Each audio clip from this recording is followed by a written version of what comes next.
This is a magazine review of Kull and the Barbarians. What does it feature? Kull, Red Sonja and Solomon Kane. This comes from September 1975 when Marvel Comics were producing lots and lots of these black and white books. Now, sadly, Kull didn't get, he got 3 issues. That was it. Kull and the Barbarians. He had a few other issues like in Marvel Preview, but virtually all of his appearances was in The Savage Sword of Conan, just a backup feature. And The Savage Sword of Kull, as well as the other volume. Should be readily available. Interested in those. There's also an omnibus edition coming out fairly soon as well, so that should be good. Now, what does this include? I think it's just great. I love these issues. I really should actually get the other 2 as well. I've never seen them for some weird reason. I've looked, whenever I go to comic conventions and things, looking around, this issue turns up a lot. The other 2 issues, very rarely. I'm certain I could probably find it, but probably an expense, I expect. Well, it has the good old map of the Thurian continent. And what has it got? Kull the Destroyer. And there's a lovely story about a skull. Now, the skull is, of course, connected with a magician.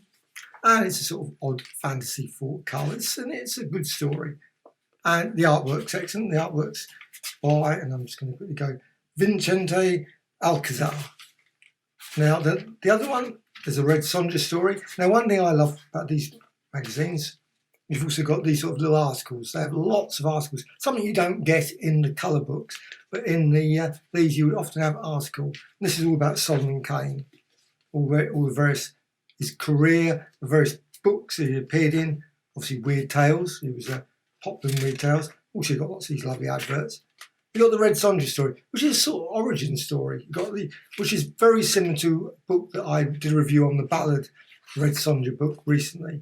And it's a decent tale again, but it's a sort of origin story. Then, don't want to spoil the story. Then Into the Silent City. This is Solomon Kane. Now, there's an omnibus edition coming fairly soon for that. And that's going to be, I'm certain, going to be amazing. Art by Alan Weiss and Pablo Marcos, story by the brilliant Roy Thomas, and it's about vampires. And it's a similar sort of thing, actually, sort of a weird fantasy story where dream sequence kind of thing. But it's good, and I love the artwork of this.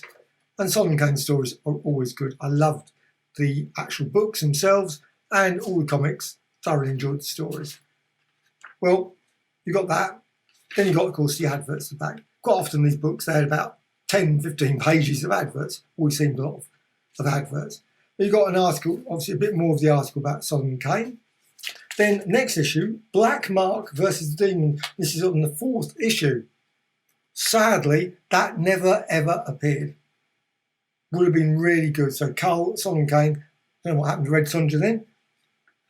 I don't know if the material actually was created and whether it ended up somewhere else. Got some, obviously, T-shirts and things, and an ad at the back. I really love these ones. These make how many pages? 70 odd pages. Brilliant issue. Totally enjoyable.